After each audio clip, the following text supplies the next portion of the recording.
All right, ladies and gentlemen, welcome to Over the Head Podcast, episode 6. Scott Ratliff, Hartsey. I'm a father.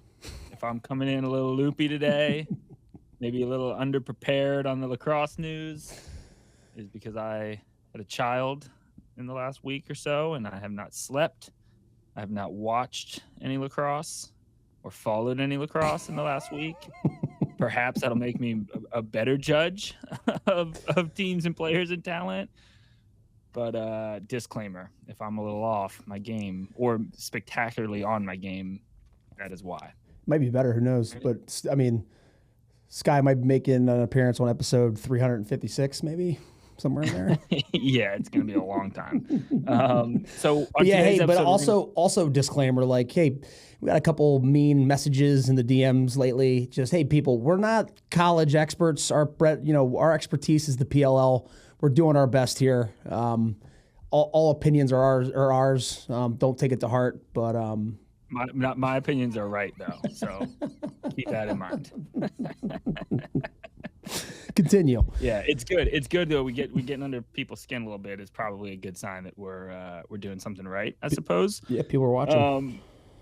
But hey, and the college guys, they're just kids. When the PLL comes, that's when we're really going to take the gloves off in the summer. So we'll see what happens then. Grown ass men. We're going to talk about so as always, we're going to start with PLL. There's some news this week, so we'll cover just some of what's going on in free agency. John Grant Jr. no longer with the Redwoods. Wisnauskas re-signed. I don't know. We got some other stuff there. Then of course we'll recap a big weekend of college lacrosse, and then some Q&A, maybe some story time, and that'll be our show today. Sound good? Ready to rock, Kyle? Yep, sounds good. I think, cool. Going into the PLL stuff, we'll start it off with, Kyle Bernlohr and Chris Gray retiring. That's some big news. I mean, Chris Gray didn't play very long professional lacrosse, but obviously the NCAA all-time points leader, had an unbelievable college career and then came in the PLL and lit it up for a little bit, and he stepped. Was Chris Gray like the number? He wasn't the number one pick, right? Because that was the Wisnauskas draft, wasn't it? I think so. I'm not sure if he was. He was like the number 3 pick. So I have this very distinct memory of that opening game in Albany. He's second overall in the 2022. Yeah, second overall. So I remember that first game, and it was like the ABC televised game, and Quint and Kark are on the call, and Gray had like a big rookie debut, and they were just like that. You would have thought that he was the greatest lacrosse player in the history of the world, and he was going to be a 10-time first team All-Pro, and the great, like, they just talk. And by the way, I get it.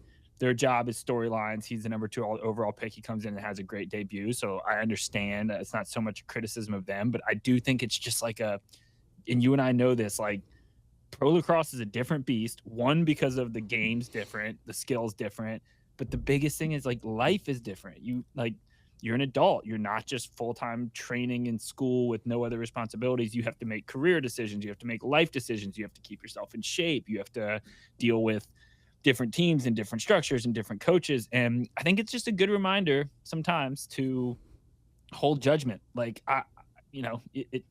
show me a guy in year 4 that's been doing it, and I'm like, all right, he's got it. But a good rookie year, good few games, like, doesn't necessarily, it doesn't mean a whole lot long term. And like Chris Gray had some awesome moments and was a big fan of his game, but like he just didn't really, after that first season, when he's no longer in college shape, he's never really much of a difference maker in the league after that. Yeah, those finance jobs in New York City, it's tough. You did that, and it's you're surrounded by concrete. There's not a ton of gyms to go to. I know there's a good group of guys. I know Michael Earhart was able to do that for a long time. But you gotta, if you're not staying in shape, and you're not in the gym. I have a theory about that. Yeah, the guys who can do that successfully are all huge. Yeah, that's my theory. Like Mike Earhart, you're 6'6". You don't need necessarily to be like doing ladder drills all day and to stay in shape and stay in front of people. Like I'm not taking away from him. He's one of the best all time, but I just think like there's a very select group of guys who are gifted enough to be able to have a long all pro level career and not be in a profession where they can really prioritize the training aspect and having a stick in their hands all the time and all that good stuff. Yeah. So that was big news. And obviously, Kyle Bernlohr, right? He's a proven goaltender. Obviously, University of Maryland, then won 3 professional championships, MLL. I don't know what year that was, but the Ohio the Sheens, and then obviously first ever PLL championship. That Whipsnakes team played the Redwoods in the first ever, and what a game that was, right? No team, Matt Rambo scoring the game winner. But yeah, sad to see him. Yeah, and the bubble, and 2020, and right? 2020. Yep.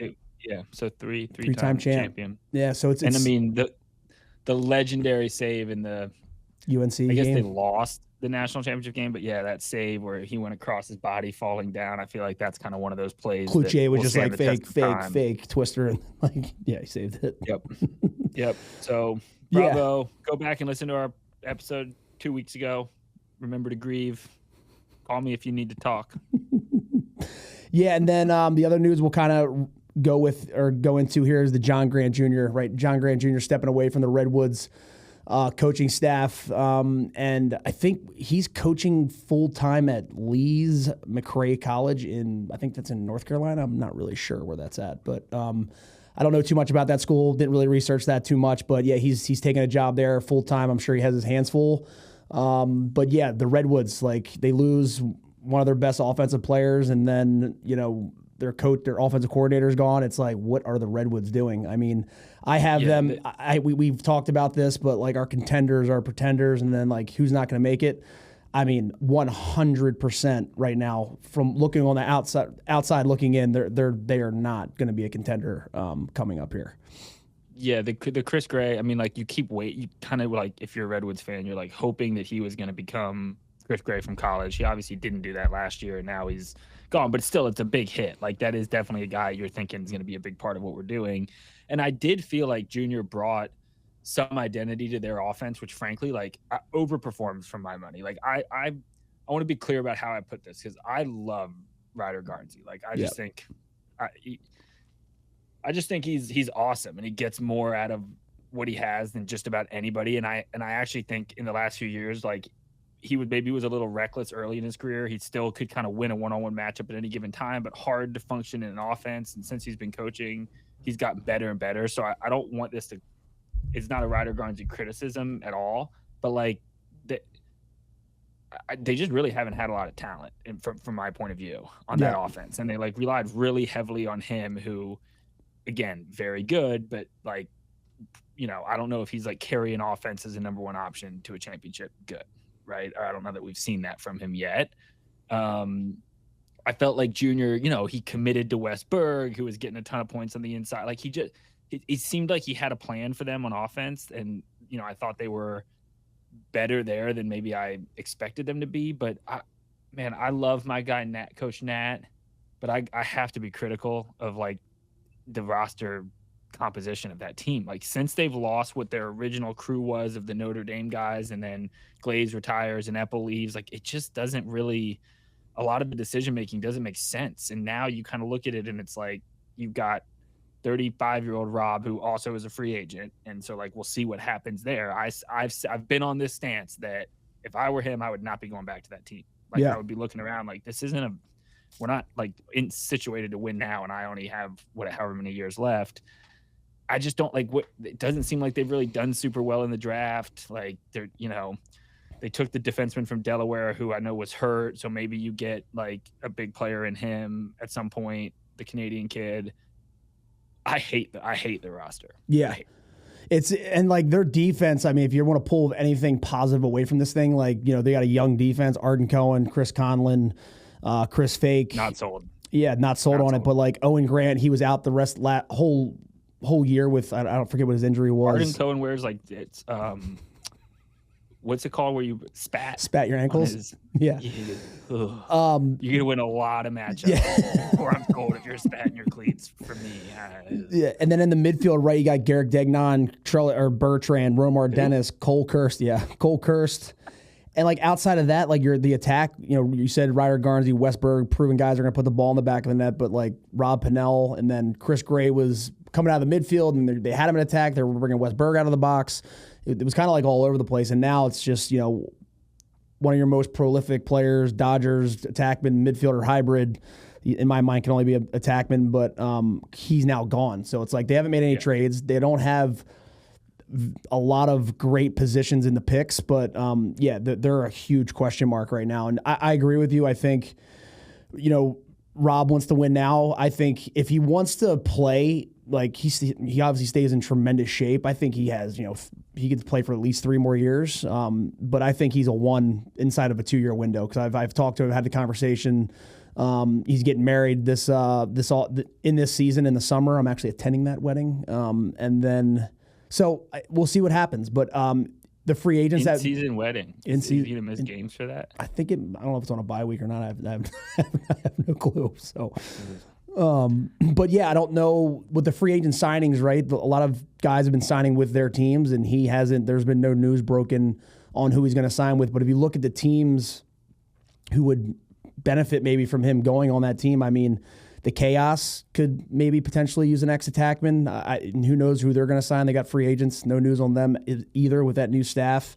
The Whip Snakes, like could he land there? So it'll be interesting to see what happens here. But the Whips, huh? Maybe, yeah. See what happens. Weird. Why? They've got Rambo behind and Malone on the left side. I know they need a righty, but Rob usually plays X, right? Heard Rambo was getting in shape, or he's becoming a midfielder. That's what I heard. Okay. Although Rob did play on Team USA, like they did, some weird stuff. I mean, again, he can do anything. I just, I don't know. That seems like a weird fit, but maybe you know something I don't know. No, but be interesting to see. Chaos, Whips, Water Dogs. Water Dogs obviously don't need attackmen. Archers don't need attackmen, but. Yeah, and then Miles Jones staying with the Atlas. Danny Logan, remember we were talking about that. Danny Logan maybe going to go play for his college coach. Obviously, that is not happening. That roster is coming back, so they're one of our contenders, one of the teams that we picked, and I think they're built to make another run this year. I don't know what you think on that, but yeah, of course. So the other one that I think is interesting is Wisnauskas, right? Resigns to the Outlaws. Yep. Through 2027. He's on a multi-year deal. This goes right back to what we're talking about with Rob and where he would fit. Like, guys playing in natural positions or out of positions, like, of course, anything can work. Let's go even back to Kavanaugh with the Cannons, though. Like, building a team where you're like, what do you think of that? What do you think of Wisnauskas and O'Neal? How do you think they play that? Do you think they play both of them together? And then, with a righty attack, with like a righty wing guy, or do you think that they run one of them in the midfield? How do you think they're going to end up handling that? I mean, yeah, that's going to be interesting. I thought you could trade him somewhere that needs a lefty swing shooter on attack. I mean, that was his game. The only option I see right now with, if I'm coaching that team is like O'Neal at X, Wisnauskas on the left side, Kavanaugh on the right side, Kavanaugh at X. I mean, in the article, which I wrote, Tim Sudan also said they're bringing Eric Law back. Eric Law is not running out of the midfield, right? No. Could Eric Law? Wouldn't that be? What if Cav is running midfield? Midfield for the Outlaws, yeah. But I think if you look at like Brennan O'Neal, right, in the World Games, they ran him at, he could get him a short stick, get him downhill out of the box. That's what I would do with him. Like he's athletic. He's best suited to play midfield of that crew. And like, look what it's done for Grant Ament, for example. Yeah. Like I actually don't hate that. It's hard though when you're coaching and you have a player like him to not have them on the field the whole time. I mean, Tom's another example. Like you can go like 90% of the runs probably at Omitty if you're doing a really good job of prioritizing getting off the field. So that could be the move. He was so obviously you were about to say so good in the World Championships out of the midfield. Like his game to me is best suited for it. He eats the pole, so then it frees up your other middies. So that's going to be a fun one to watch. Sudo is a great coach. Like I mean, going back to the days where we had to compete with him, the Rattlers were always a pain in the ass to deal with. They were always good. He does a great job of building culture. They have a young roster. Like they're going to get buy-in. So it's one of these moves where it's like, if it doesn't work, you're like, yeah, you have two guys who play on the same wing in some of the same ways. But at the same time, I'm a little like, man, they've got a lot of talented guys and they've got a coach who's been doing it in pro lacrosse for a long time. Like I It reminds me a little bit of the Archers, to be honest. Like, you Yeah. have Fields and you have O'Keefe and you have Grant and you have Matt Moore. Like, if you can, once you tweak it enough and you find the right mix, it's not a bad problem to have, to say I got too many 6'4" lefties that are good at shooting. Like, you figure it out, I guess. Yeah. So it'll be interesting to see, because like you look at him, Wisnauskas, like in his career, like in 2022, right, 35 points, 2023, 18 points, 2024, 4 points, because he got injured. So like his production was coming down a little bit, but at the end of the day, like he, that breakout year he had, he was on that left side. Like it's like put him on that left side. He's a full-time lacrosse guy, right? He coaches, I think he's at High Point. I think he's at High Point. Oh. Yeah, I think he's at High Point coaching. So he's full-time lacrosse. He's going to be in shape. Like, I would put him on that left side. I'd put, if you're gonna play Brendan O'Neill at attack, he's got to be at X. But I would assume he's coming out of the midfield. Eric Law at X, because they've announced that they're bringing him back. So that's fair, but that doesn't mean. I mean, he's probably got to play well at training camp and make the team. Right? Yeah, let's just call it what it is. I mean, he's one of my favorite players ever, like absolute stud. But he's getting up there, and as you get older in this league, when you're a scorer, it's just like losing the ability to dodge and win matchups consistently. I think that's just the hardest thing to stay on the field, because with how talented players have gotten and how many guys do it full time, there's not a lot of like one trick ponies out there. There's not a lot of like pure off ball guys. There's not none, but there's not a lot, right? Like, I think as soon as you start not having success, a lot of coaches, when they look at their offense, it's like, well, who can't win who can't dodge a shorty or whatever, like those are the first guys to go. So I think he brings a lot to that team in the form of leadership and, his presence, and they started humming once he went in last year. So I do think like him, Pat, and, O'Neill, Wisnauskas kind of trading off who's at midfield, who's at attack. I think that's probably what they'll go into training camp planning to do. But if they come out struggling, like the pull Brendan O'Neill full-time attackman, lever is going to be, there's going to be a quick trigger on that, in my opinion. Yeah, and Graham Bundy, like they have, Brendan O'Neill coming out of the box. Can shoot. Yeah, bringing him out of the box makes the most sense, because getting the ball around the perimeter, he's the last guy on the field, like running downhill like they do, like the Archers do a Schreiber, like that's a mess coming out of the box. When he gets downhill, he's hard to stop. On the left side, you saw teams start to press out to him, and just kind of as he's catching the ball, sitting on his left hand. So I think it might be a good spot for him. I think a breakout player in 2025 look for is Logan Wisnauskas, because I bet, 3 Torton winners down there. We'll see what happens. Huh. Yeah. No. Okay. On that. Is there anything else in the PLL? Is that kind of? I think that's kind of. Yeah, I think that's kind of it on the PLL. Other than, man, I think that's it. Big free agency news. Rob, we'll see. I think that's the biggest question mark, is where he's going to land if he doesn't go back to the Redwood. So we'll see what happens there. So. Want to go into college here? Yeah, let's do it.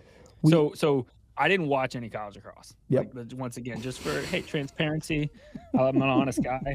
I was busy, and so I know. I didn't watch anything this weekend. I'm not going to come back off of my opinions at all, but there were some big scores, and maybe you can kind of tee up the game, and let me see if I can give a solid breakdown. Then you can tell me if my assumptions are correct or incorrect.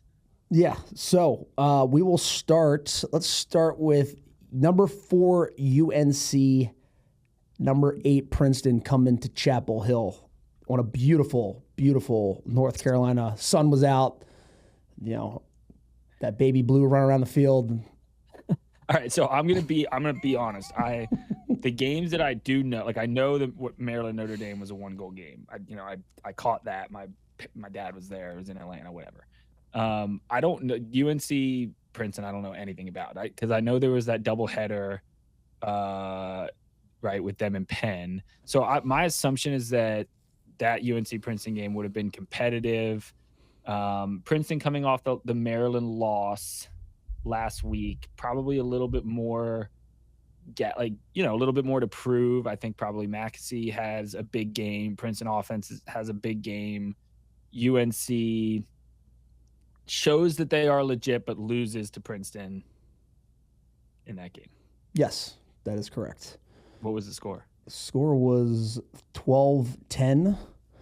But did Duffy have 6 and Petro have 6? Or wait, 4? Did anybody else on UNC awake yet? Hello. I mean, their score was pretty spread out. I mean, Owen Duffy was 3-2, 5 points. Petramala 3 goals, no assists. Ty English 2 goals.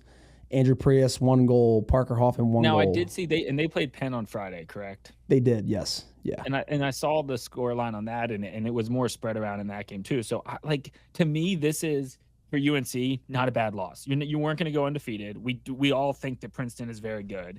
Princeton, again, had just kind of like laid an egg at home against Maryland, so you're going to get probably their best shot there, and you lose, what'd you say, by 2? 12-10? Score correction was 14-12. I think I said 10-12 or something. Okay, 14-12. Yeah. So, that doesn't, I wouldn't be ringing alarm bells in Chapel Hill off that loss. I think, at some point you were going to lose, but the fact that in this weekend you started to see more production from some of the guys not named Duffy and Petro, I think it's a good sign, ultimately that what we talked about, that's the thing that they probably need to develop the most to get, to be a Final Four team. Yeah, UNC actually it was a tie ball game. They turned the ball on their sideline. Princeton comes down, and Coach Mitchell at Princeton, who I think is probably one of the best offensive coordinators, if not the best.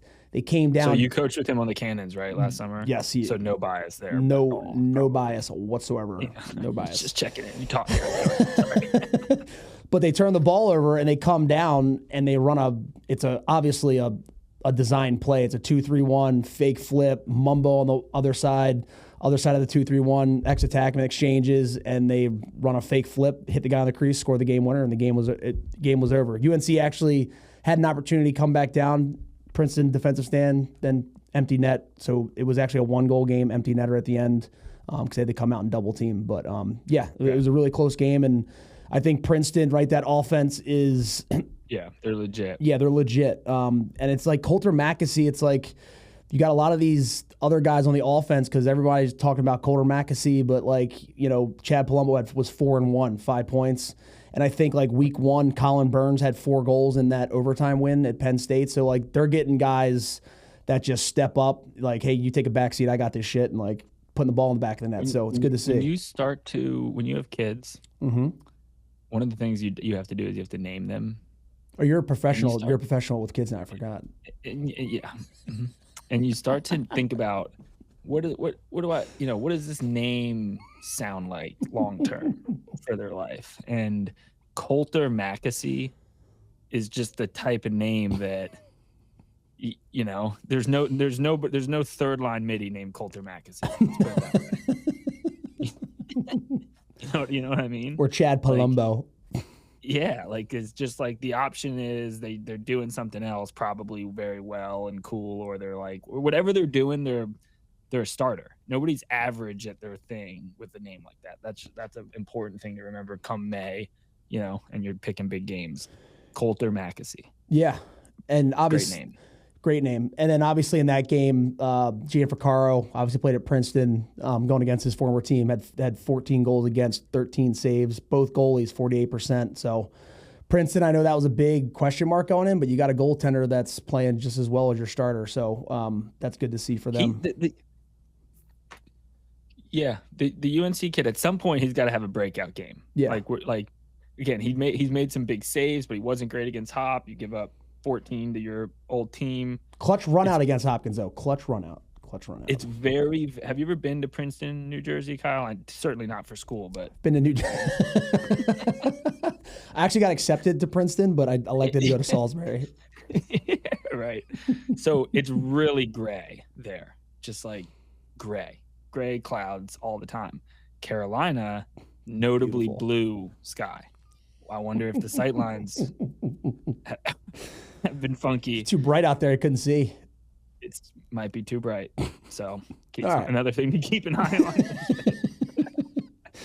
All right, our next game, number 3 Cornell versus number 13 Richmond, who you were. Yeah, so I put this game on lookout. I gave my whole spiel about Shamati and how I think he's a great coach and how he's gained perspective. I'm surprised he's definitely not a listener. He would, if he was, he'd be like, "Don't fucking talk about me." But I think Richmond probably won that game. That was my pick. I'm going to stick to my guns. Did Richmond pull out an upset? Not 12-11? 12-11. Richmond did not win that game. Cornell won that game. 11-12. Oh, but this at that score? 12-11. Yes, you were correct on that. Oh, wow. And Okay, Richmond and Richmond, like, man, they're I think Richmond is for real. Like That's what I'm saying, their bro. schedule is got to be one of the toughest in the country. I mean, they played, all the big names, and the guys that are stepping up: Aiden O'Neill 2-2, Max Merklinger 2-1, Little John 1-2, Joe Sheridan 2 goals. So, yeah, I think you were spot on. Pound sign Rat was right. Cool. Coach is doing a great job over there, and Richmond is. Yeah, they're legit. They're legit, and I think you're going to see them upsetting somebody here in the NCAA tournament. It's a good play. Like, it's a good school. First off, it's academically, it's attractive. They're not Michigan or Ohio State or something, but like they have football, they've got basketball, they've got it's kind of one of these. You've got the Hopkins and Loyolas of the world, and like some of the Ivies, like really private school, small, like not big time sports kind of cultures. And then you've got obviously like now the ACC and the Big Ten. They're kind of this in between a little bit, but you go take a visit there. Like they've got a sick stadium, nice football stadium. They've got great facilities. Like it's just it's a place that, yeah, I mean, I'm not going to keep belaboring the point, but like, I think he's recruiting really well, and he's recruiting against, like, if you look at the guys he's getting, he's going up against, I saw him win a midi against Cornell last summer, so I think he's recruiting against the big dogs, and this isn't like a flash in the pan. They've kind of been doing this, and that would be fun. I'd love to see a Richmond Final Four win. That'd be fun. That would be very, very different. Kind of like when Denver broke onto the scene, where it's just like a program you've just never seen before, and now they're like legit good. I think it's great for the game to have somebody that's doing that. Yeah, and Kershaw, he just hat trick 3-1. He's already got 30 points on the year. I mean, he is just on an absolute tear. He is so good. You lock it up, right? Give him the Dworton now. I mean, if you have to give the award out now, yes, give it to him right now. On that. Yeah, they might as well. So I was thinking about this because I was talking about how good Owen Duffy was and how they're behind Curse. There's a lot of other really good attackmen that I ignored there. Like I was thinking, like I was texting with my dad when he was at the game. I was like, oh, Chris Kavanaugh's like still plays and has won 2 national championships and put up a 4 goals, a bunch of points. Like, yeah, he's probably in that conversation. I would say, like, I mean, in a lot of ways, like I thought he was as good or better than Pat, like, last year or whatever. Like, so he's a guy that we shouldn't ignore on that kind of Dworton, like best player in the country type of person.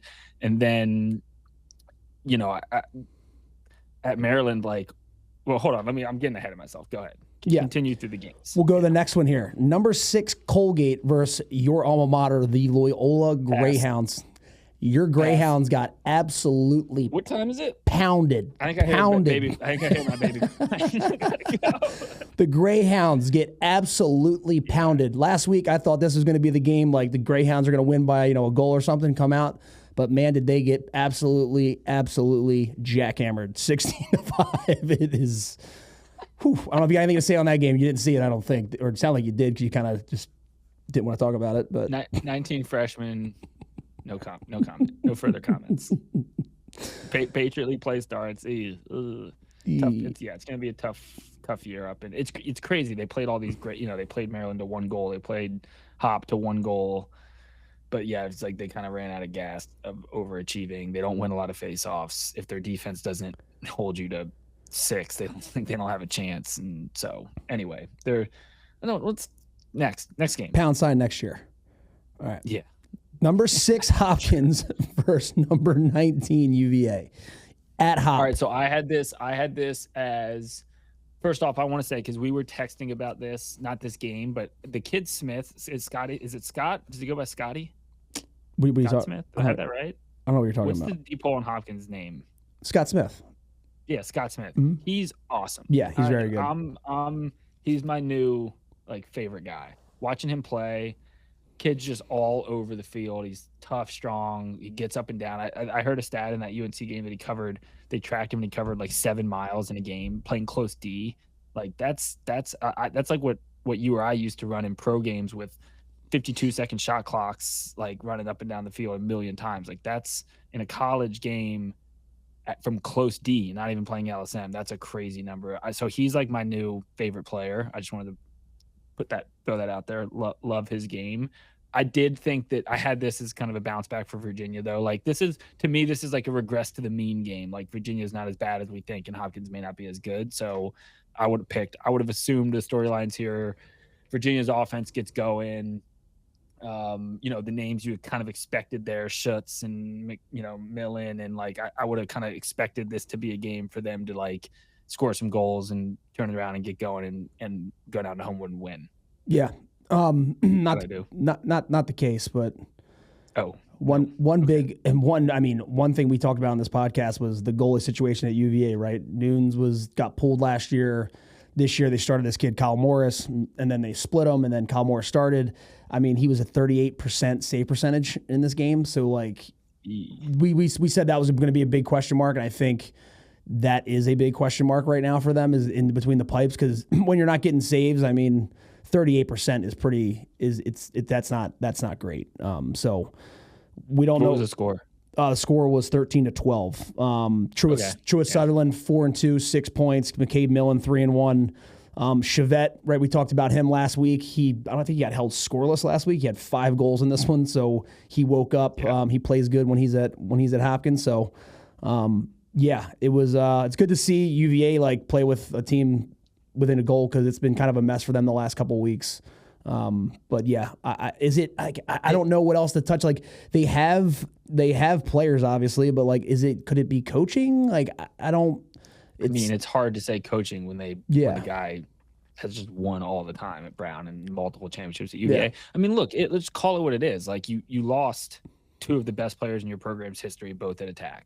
Obviously, McCabe had a huge freshman year, and he's good and gonna be good. And the Truett kid's been good so far too, but like maybe, probably not quite like Schellenberger Cormier style. And then the biggest area has just been the midfield. Like last year when you had those 2 guys, when you had Schellenberger and Cormier, like all these other guys were secondary players, and we've talked about this a lot. Like you're not getting covered by the top matchup, and so your points can become inflated to some extent. And now I think we are still seeing their top guys. Like I know Millen's shooting percentage has been really bad, but that's going to come around. Like I still think they're going to offensively have guys that can get theirs, but they don't have anything from the midfield. And like I kind of thought the kid Schutz would just be giving us more than he is right now, but he's also the only guy that other teams are really having to watch from a midfield perspective. So he's getting a ton of attention and drawing slides, and it just doesn't seem like they have the depth offensively that we're used to seeing from them. I mean, look, they haven't been great on Owen. Their LSM's putting up 2-3 goals a game. Yeah. Like again, I've said it. I mean it. Maybe you should play that kid on offense. Yeah. Schutz, you touched on the Schutz kid. Like he only had 1 shot, 1 goal in that game. And Ryan Colsey. Not from the big fella. No, and Ryan Colsey had 7 shots, 1 goal, 14% shooting. So, they're going to need some help out of the midfield for sure. You can they have a new coordinator there, but it's not on offense, right? Because Kip Smith left and went to somewhere. No, they have. I think Kip's still there, and then why am I forgetting his name? Lehigh coach. God damn it! What the hell's his name? Coach Cassis. Kevin Cassis. So I don't know. We'll see what happens with them, but it's good to see them play. I think they're going to drop out of the top 20 now with that. Wow. So I do have one comment to that regard. This is more about pro lacrosse. Okay. Dom Starja, UVA, was breeding some pro lacrosse players. Guys that were not getting jobs on Wall Street. They were doing other things, doing it well, winning a lot of pro lacrosse games. Lars Tiffany, UVA, a lot of investment bankers. Again, it doesn't affect you in college. In fact, it probably helps you. He's winning championships. These kids are staying in. They're studying.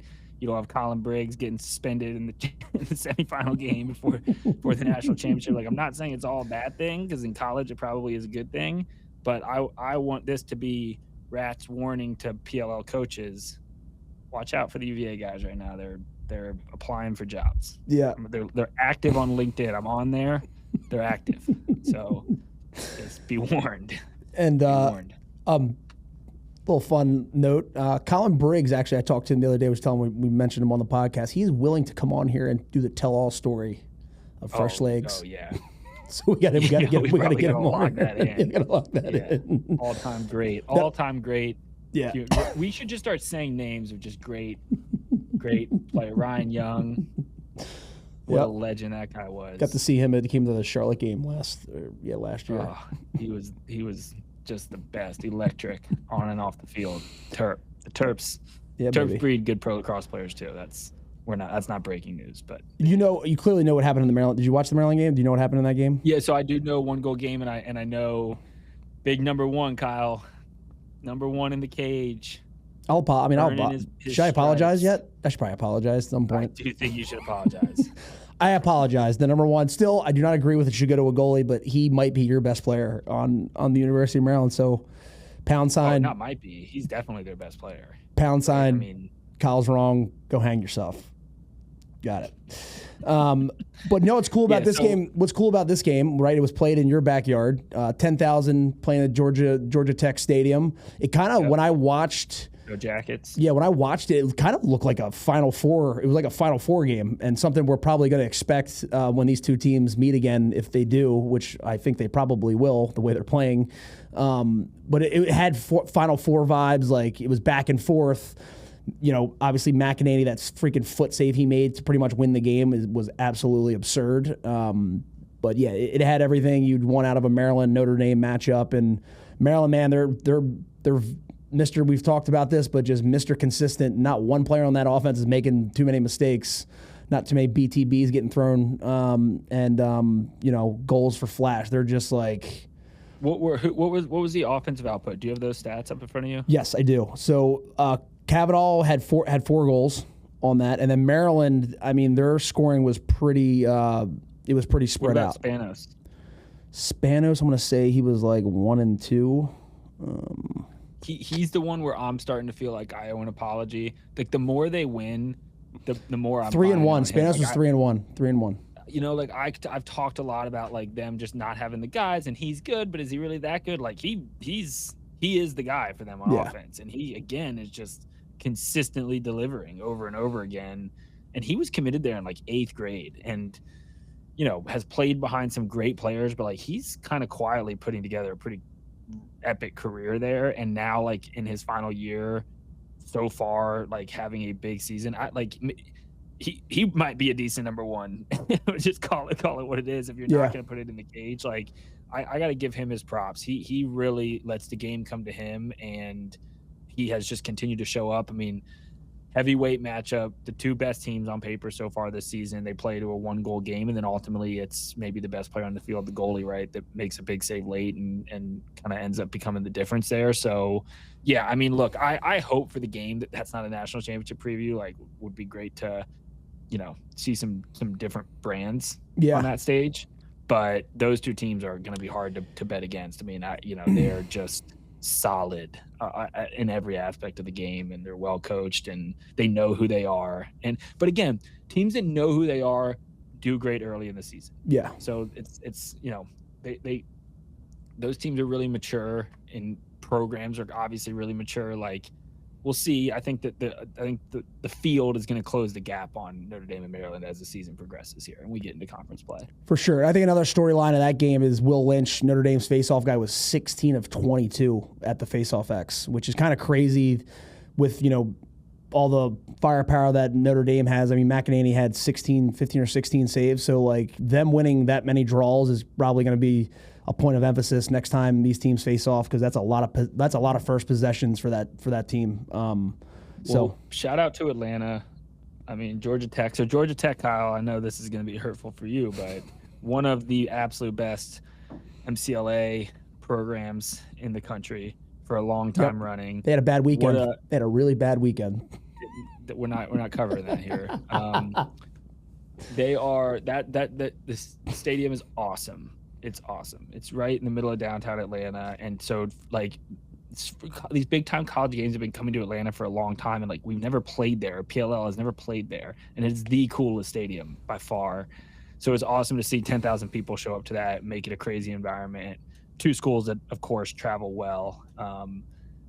So just good job, Atlanta lacrosse. Let's get a quarterfinal game there. What does that seat? What does that seat? That stadium? You know? Oh, I'm probably 35, 30, something like that. You got a skyline view from the stadium, though. Like it's a great place to go catch a game, and it's right in the middle of Atlanta. So it's like, like so many places that we've played in our career in pro lacrosse, like instead of getting to the airport and driving 2 hours to some random stadium out in the suburbs, it's like you're right in the middle of the city. You got fan bases from other places coming in. It's attractive. Like, come stay downtown, go have some fun, go catch a game. Like, my dad played at University of Maryland. He had, 3 or 4 college teammates all came into town. Yeah. Stayed with him. They all, went and tailgated, went to the game together. Like, it was cool environment. Yeah, so obviously Notre Dame, Maryland, we'll be seeing them the rest of the season, but that was a cool game to see, obviously, in a non-traditional market that they play those games in. I wish that game would have been on EF. It would have been nice having, like, Kark, Anish. But again, I log in, and I gotta sign in my TV provider. Yeah. I don't have that information, and I just said I'm not watching it. I was in a hospital room, and like they had a TV in there. And I was like, oh, I'm going to be here all day. And I was like, oh, they definitely don't have any of the things I want to watch. No. so anyway, we'll talk. We'll touch on last thing. Let's just touch on the college slate, the upcoming college slate. It's kind of like a bye week. Not much going on this week, but I think some of the games to note, ones I'll be paying attention to. Another cool thing we didn't mention: Syracuse. They're still. I think they're still playing lacrosse. We haven't talked. Yeah. We just completely forgot about them. But I saw that score too, right? Cool. 15-5 or something. Yeah, cool thing. Gary Gate was in Utah doing clinics for the kids, and it's cool to see him in the mountains, just coaching the youth. And not every day you get one of the greatest players of all time just doing lacrosse clinics in Utah. So that was pretty cool. So is Gary Gate distracted? They're doing clinics. Is he overly focused on recruiting? Worried about a bunch of 10-year-olds, and you've lost 2 straight. Yep. You got the Harvard coach coming into the Dome saying, hey, they're giving you a pat on the head. I don't know. You guys are back. All right. Good for Gary, and we both have a soft spot, obviously, for Utah and Utah lacrosse, and haven't spent time out there with that program, but they got smoked. Yeah. So maybe Gary should have been running that clinic for the Utah players. Yeah. But not many games to note. I think some of the big ones: Cornell number 3, Penn State number 8. That's a game that's big game for Penn State to make a statement. And then looking down this list, Maryland plays Delaware. That's going to be they're going to throttle them. Princeton, Rutgers. And then you got Syracuse. Syracuse Hopkins is my game of the week. Syracuse, Hopkins. We'll see what happens on that. And you scroll down this list, Scott. Not one game's on TV. Not one game's on TV. Oh, I think the Navy game is on CBS Sports Network. That's about it. Yeah. Hopcuse, no TV, huh? No TV. It's March Madness. It's all basketball. They on the ESPN slates, but that's always a fun game. Like, Hopcuse is just the colors, the history. Like, it's a fun game, and both those teams this year are, again, they're fun. It's not Maryland, Notre Dame in quality. At least they haven't proven that yet, but it's 2 really good teams. Great, should be like that. That one's worth sitting down and watching for sure. So we'll watch that, and we'll see. Is it at Cuse or is it at Hop? That's a good question. Don't know. Okay. What's your early prediction on that? What do you think is going to happen? I like Cuse to win that game by 2 goals. I'm you know where I stand on Hop. I'm just not a Hop guy. I like the kid Smith. He's awesome. Scott Smith's going to he'll be a good pro too. No, not a Hop guy, so I will pick Cuse to win by 2. Joey's and shout out to our guy Burt Whistle. He got hurt. He's out. Hope he gets back. That was my whole. I had the hope of Cuse riding on the. On they've had some injuries, so he got hurt. I think they had another midfielder go down, so their depth on offense is going to be tested a little bit here. Probably need to see Spallina and Hiltz really take on more of a load, because I think that offense was so fun to watch. But you lose 2 kind of your top 6 guys, both went down last week. Like, that's going to be tough. But I still like them to win. I thought holding Utah to 5, like I think their defense and those losses, right? Like to me, it was their defense that, well, their offense in the Maryland game and then the Harvard game, the defense kind of underachieving. Like they'll all click at the right time here one of these games, and I think they'll come up with a big win, and maybe it's this weekend. Cool. That's a wrap. So episode 6 is a wrap, and do we have Q&A? Do you want to do a quick question? Do we have time for that? I don't. Do you have any questions? Yeah. I pulled one that I think might be interesting. We could just give it a few minutes if that's cool. Let's do it. So the question I saw was asking both of us over the course of our career, who is the toughest player that we ever had to match up against. And I just selfishly, I always just love kind of thinking about this. And I really would love to hear from you, because obviously we crossed generations quite a bit, but we're also different generations a little bit. So I don't care, college, pro, like who's a guy or, 1 to 2 that was the toughest matchup for you that you certainly got the most up or brought out the best in you, or was the hardest for you to guard over the course of your career? My rookie year playing for the San Francisco Dragons. No one probably knows who the hell they are, but they were an MLL team. But Mikey Powell. I mean, he was coming from Salisbury D3 and then getting on the field and getting matched up with him. It's kind of a mess for me. It's changed of direction, like at the triangle of the cage, change direction. He probably scored, I don't know how many goals he had, but I would say, he retired after that year. He only played, called it kind of quits after that. Yeah, didn't he not like to fly? Wasn't that kind of like the big thing? He's not a plane guy. I'm not sure. You could be on. I think I'd heard that. That is unconfirmed as a rumor, and I know he was like pursuing music and kind of just doing other things. But I think one of the driving forces there was that he not a plane guy, which looking smart these days. Yeah, and I think the other two to mention, Steven Berger, when he played on the Lizards, he was obviously a dynamic midfielder, and then Paul Rabel, who you and I matched up a lot with. You played with him, and then I played with him at the end of my career. But him and Berger probably early on, and then Schreiber's always a tough one. So I'd say just naming those 3, not to name one, but those 3. Yeah, you want to name 15 more? How many? Again, we got plenty of time. We got 15 more minutes. So all right, so let's. I'm gonna tell this Berger story. We may have to cut this. Hopefully not. I'm gonna text him and ask him if it's okay if we publish this. But my first ever MLL game. I'm going to play with the Cannons, and they're like, you're rooming with this guy Steven Berger, and like I kind of knew him. I didn't follow pro lacrosse all that much. He was older, so I didn't know like a ton about him or whatever. So like I get there late at night. I had a disaster of travel day, of course, and a whole different story. I end up getting there like 1 a.m. So I like go in the room at night and it's just like dark and he's asleep. So like whatever, I climb into my bed, I go to sleep. When I wake up in the morning, there's just a gentle aroma of weed in the room, and there's like this nice like mellow meditative music playing, and Berger's just like in his spandex doing yoga in the middle of the hotel room, and he's got like a necklace with a feather on, and he's like, I woke up and it was the chillest vibes I've ever felt in my life. And I just looked at him and I was like, damn, like, hi, I'm Scott. I'm here to play LSM. Like, and he's just like, I am no one. I have no name right now. I am dude, totally. And like he ended up just being such a great teammate. Like to be a rookie, like I learned so much from him about how to be a pro.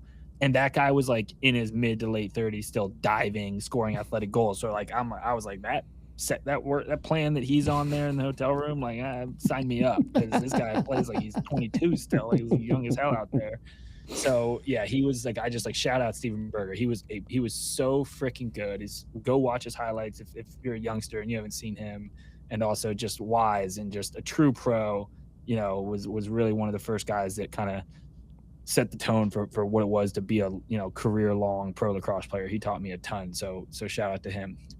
Those are the stories. See, these are the stories we need. We have plenty of them, and we know so many people. But these are good stories. I actually might not even ask him permission. I can tell that story. He's fine. Yeah, he doesn't give a shit. He's not going to. Listeners are going to arrest him. Yeah. Oh man. So I'm just gonna say real quick my answer to that question. Like I think when I think of that question, it's less like it's hard for me to go like who is the hardest cover because like So many. just like you, like my point of view, like I'm fucking nobody. Yeah. Shut them all down. Like Yeah. and that's not true, but that's just like it's hard for me to like I don't know like get there on this guy was really hard to cover Because like to your point, you get them, they get you. It's just like yeah, well that's right, exactly. In college it was Brent Adams. He played at Fairfield. They were in our conference. I had to cover some other really good guys at Denver, but Brent Adams was, I mean, so fast. He like so much faster than me. I would just make him go left, and it was basically like Brent's left hand versus our goalie. It was pretty much. And I always give Brent shit that we won that matchup more times than not. But yeah. So him and I had some battles in college. He was extremely hard to guard, and then had a great pro career. One of our best friends now, and then. My pro career, Connor Busick is the guy. So I was complimenting him, but he's just the guy where like it just seemed like our kind of peaks of our playing days happened at the same time, and we just always had these really, tough head-to-head matchups. I'd get him. The next matchup, he'd get me. I'm not as big as you. Like he's a big, strong guy. Like those types sometimes were tougher for me, just from a weight perspective. He would ram into you, but you also had to always be awake off ball because he could shoot twos. So he just challenged me in a lot of ways. He was a guy like I had a lot of respect for, and for a few years there, he was one of the best middies in the league, in the world, in the MLL days, and so he was always one that I got up for when he was on the floor to launch, like getting a chance to cover him and go up against him. So he's the other one that I'll give a shout out to. You never had to cover Max Seabald? You played with Max. I don't think you played. No, I did on the Lizards, but he was kind of not like the guy really anymore. But then he came to the Canads and he was the guy for a year. That would not have been a good matchup for me. Yeah. He was a mess. I mean, he was a mess to cover. He's another one. I mean, again, like you said, I could name. There's a lot of them. So yeah, there are. But that's a good call out. Seabald was a fun one to watch. So. Cool. Okay, cool. Well, now that's a wrap. So episode 6 is a wrap. Welcome Sky Ratliff to the universe. Yeah. She will be on episode 365. You heard it here first. Peace. Peace.